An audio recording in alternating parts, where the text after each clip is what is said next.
Bonjour à tous, heureux de vous retrouver pour cette nouvelle quotidienne direction ce jeudi sur l'hippodrome de La Teste. On va évoquer le prix du bassin d'Arcachon, on va évoluer sur 1800 mètres, 16 partants, une course pas simple à décrypter, on va pas se le cacher, c'est une course de province avec un lot de qualité, mais à mon avis on va avoir des surprises. Quoi qu'il en soit, on va faire le job. On commence par les bases. Le 14, Charm King, qui n'est pas sorti des 5 premiers depuis 10 courses. Il a fait ses preuves à ce niveau. Il excelle sur cette piste. C'est la base logique de cette épreuve. On va se méfier du numéro 15, Hackberry, qui affiche 100% de réussite cette année. Il s'est déjà illustré sur cette piste. Il fait toutes ses courses. À ce poids, c'est l'opposition directe à mon favori. Méfiance également avec le 4, Gris d'Argent, qui traverse une belle passe actuellement, qui s'est déjà bien comporté à ce niveau. Il possède de la vitesse mais également de la tenue. Il en faudra sur l'hippodrome de La Teste. Ça fait partie pour moi des incontournables de l'épreuve. Du côté des opposants, on se méfie du 5 Charik, c'est du 50-50 à ce niveau. Il vient de prouver sa forme en s'imposant sur l'hippodrome d'Agen.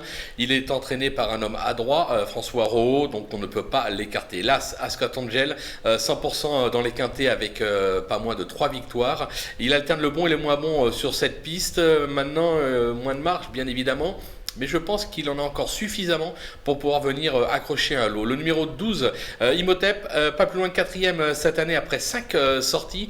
Il aura pour lui son aptitude au terrain. Il passe un test ici, mais à mon sens, il est capable de le réussir. Et c'est pour ça que je m'en méfie et que je ne l'ai pas placé si bas. Le petit coup de poker, ce sera le numéro 2 qui se nomme Often Work, qui s'est imposé lors de son unique tentative sur cette piste. Il n'a pas été ridicule dernièrement à ce niveau. Je me dis que ça peut être une véritable révélation de cette épreuve. À très belle cote, il faudra s'en méfier. Du côté des outsiders, le 3 Azashop qui reste sur un succès à ce niveau sur l'hippodrome de Marseille. Alors la donne change bien évidemment puisqu'il a pris 7 livres de pénalité. Plus compliqué pour la gagne, mais pour une petite place, pourquoi pas. Le 6 African Grey qui affiche 75% de réussite sur cette piste. Dans les quintés, c'est plutôt une petite place en 3 tentatives. Raison pour laquelle moi je le mettrai pas sur un ticket, mais il fait partie des outsiders, donc on s'en méfie tout de même. Le numéro 8, Sagano, qui vient de triompher sur cette piste, ce qui lui vaut de porter 2 kg de pénalité. Il a échoué lors de son unique tentative à ce niveau et en valeur 35.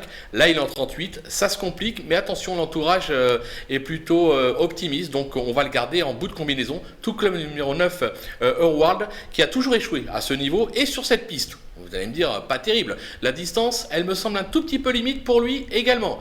Pourquoi on le garde? On le garde tout simplement parce que c'est Yorit Menizabal qui est dessus. C'est un jockey qui est euphorique actuellement, qui connaît parfaitement la piste de La Teste. Il est tout à fait capable de venir causer une grosse surprise à l'arrivée de ce quintet. En ce moment, les grosses surprises, en général, elles prennent les 4 ou 5e places, donc on s'en méfie. Et les délaissés, ah oui, on est obligé d'en prendre des délaissés, on est obligé de faire des choix, comme on dit, avec le 7 Pastiche Shop qui vient de remporter un tout petit lot à Carcassonne. Il a échoué lors de ses 5 dernières tentatives à ce niveau, raison pour laquelle je ne le garde pas. Le 10 Acier, il est décevant comme l'atteste sa dernière tentative à ce niveau. Il a toujours échoué sur cette piste en 3 tentatives, je vérifiais pour pas dire de bêtises. Donc là encore, je préfère l'écarter. Le numéro 11, Nord-Est, qui vient de décevoir sur cette piste. C'est un cheval qui semble surtout compétitif sur la PSF. Piste en sable fibré, là aussi je tente l'impasse. Le numéro 13, je vais essayer de bien le prononcer, qui se nomme Thunder Speed, qui s'est placé listed à 2 ans, mais depuis il a nettement baissé de pied. Il aurait préféré évoluer sur le sable lui aussi, raison pour laquelle je l'écarte. Et enfin le numéro 16, Prince Anodin, qui a toujours échoué sur cette piste également. Il aurait été plus à son affaire sur une distance beaucoup plus longue, raison pour laquelle je le barre. Voilà, on a essayé de faire le job, comme on dit, pour ce quintet. On se quitte avec ma sélection et surtout mes conseils de jeu. Bonjour à tous.